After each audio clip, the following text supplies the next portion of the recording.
So, for those of you that are still a little confused about how to edit some of your photos, this video is for you. Right now, it just finished exporting or importing all my photos into Lightroom. As you can see, I have them all here. I'm still in library mode. And remember, library mode is just pretty much to view your files and your images. When you're in library mode, make sure that you're on your folder. It should say photography T1 here. If you click the little triangle, it'll show you how Lightroom is organizing it by date, but you should be in the top folder because that will give you all your photos. It might say photography T1, it might say your name, or it might say student files, but most of you it should say photography T1. Just make sure that's highlighted. So now you can go and figure out which photos you want to edit. I'm actually going to edit this one right here. If I double click it, I am still in library mode, okay? And if you want to go back, you go like this. You can go back and forth between one picture and another. So let's see, I just double clicked and now I want to edit this photo. So I'm going to go right up here to develop. Develop is where you do all your editing. So basically when you open this up, most of yours is going to look something like this. You're going to have all these options over here on the right. What I suggest you do is hit all these triangles and bring them all so they're pointing to the left. If you do that, then you'll be able to look and organize this a little bit better and pay more attention to what you're doing. So what I'm going to do first, and you can do the same thing to stuff over here, we'll talk about stuff on this side in a little bit. So right here is where we're going to start editing this photo. The first thing I like to start with actually is with the crop tool. I like to see where my rule of thirds were. So right here I was pretty close to my rule of thirds, so that's pretty nice. But let's say I wanted to make it a little bit better. I can actually come here and I can start cropping my picture to exactly how I want it. And you can see the lines for the rule of thirds, so I can actually make it kind of perfect if I didn't take the picture correctly. So I can do that, and then actually if I come right over here, you can also rotate, see? So sometimes use all those lines to make sure everything's nice and straight, and then when you double click, it goes right in. See, now I cropped it just like that. Another really cool thing is if you click on this once and then you look at this menu, you can come right here next to the lock where it says custom. And it'll give you a bunch of different sizes. These are for printing photos, 8 by 10, 5 by 7. 1 by 1's really good because that's for Instagram. So if you're planning on giving me some of these photos for Instagram, you should make it 1 by 1 because that's the size they go on in Instagram.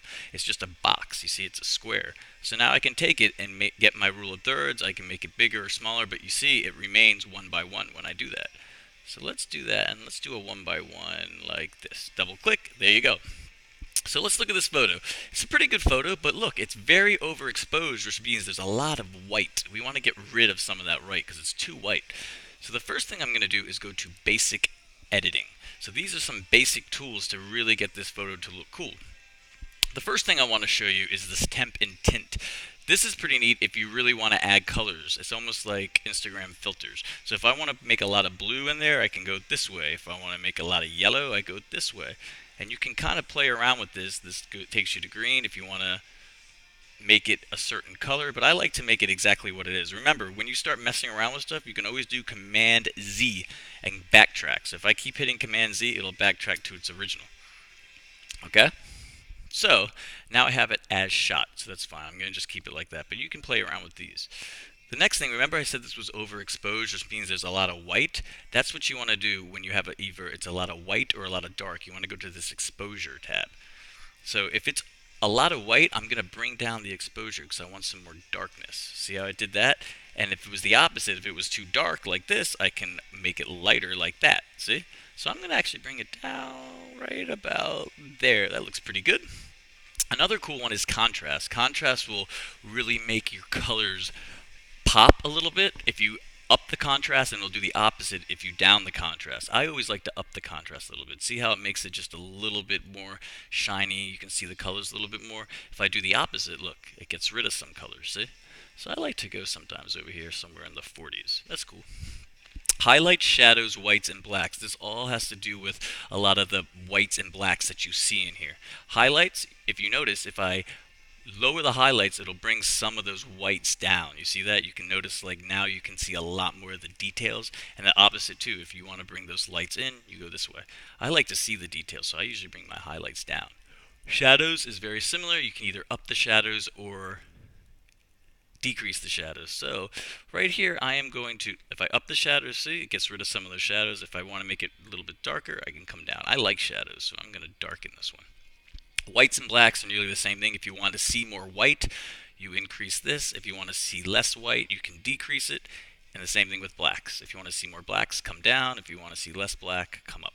Those I don't really mess with sometimes. Sometimes I mess with the white ones if it's overexposed. Lastly, on this section is clarity. Clarity is really cool because you can actually make this very sharp. Watch, if I increase my clarity really big, see what it does? And then you can find a good middle ground to what you want. And same thing with the opposite. If you want to make it kind of blurry, you can decrease it. Sometimes I do some clarity, but I don't go too crazy. Some people like them like that. I go somewhere like right about here is cool. And you can play with these two tools too. It just makes the colors pop a little bit more. So if I go up here, it's a little bit more colorful. The opposite here. And the same thing with this one. This one kind of plays around with some of the colors. You can play with those. That looks pretty cool. I like that. So I'm going to hit this triangle, close out the basic. You can always come right back in and edit some more. The next one I want to show you is right here about color. If you hit the saturation, you might have to go to, where do you go to? HSL and then saturation, and that'll bring you here. I like using this a lot because if you notice, I see a lot of red here, and I don't really want that red. I can decrease some of that red, see? Or I can increase it if I want, but I want to decrease it. And how about, let's say I want this green to pop a little bit more. I can take this green tab and I can up a little bit, and if you notice, it ups my greens. See?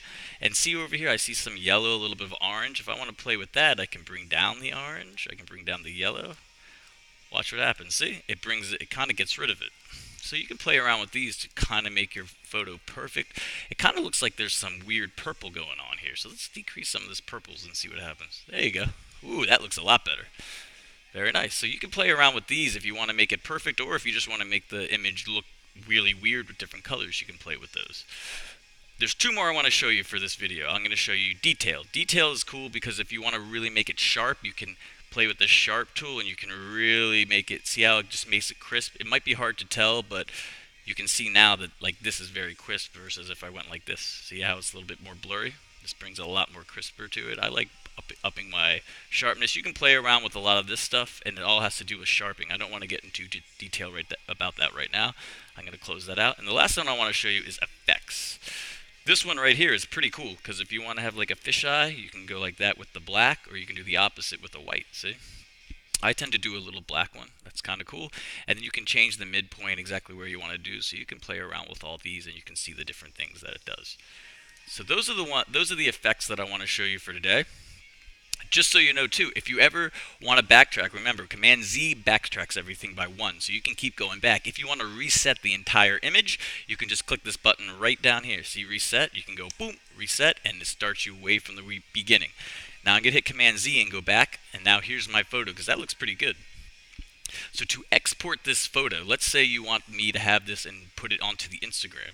What you want to do is after you're done editing, you go to File, Export. Okay, make sure you're in Lightroom. Make sure it says Lightroom here. If it does not say Lightroom, you have to click somewhere on Lightroom. And then Lightroom will say here, go File, and then Export. File, Export.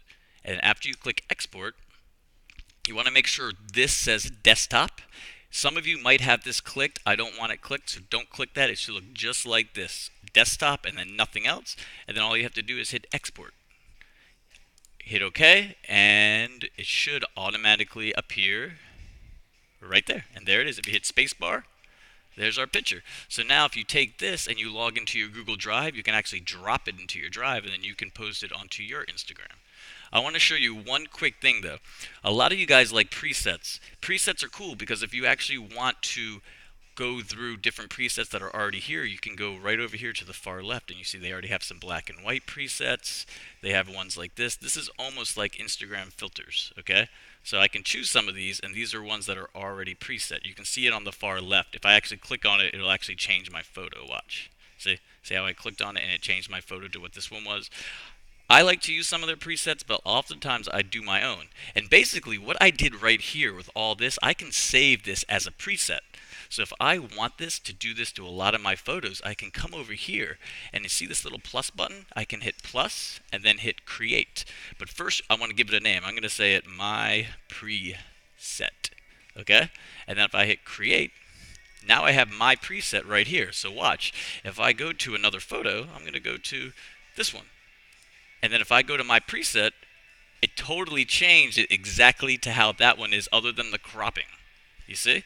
It did exactly what I did. It gave it all the contrast, all the colors, which it may or may not look good on some photos. But I pretty much saved everything that I did over here saved into that, which is kind of cool. So that's how you can make your own Instagram filters. So if you just save them as presets, you'll have your own here and you can continue to use them.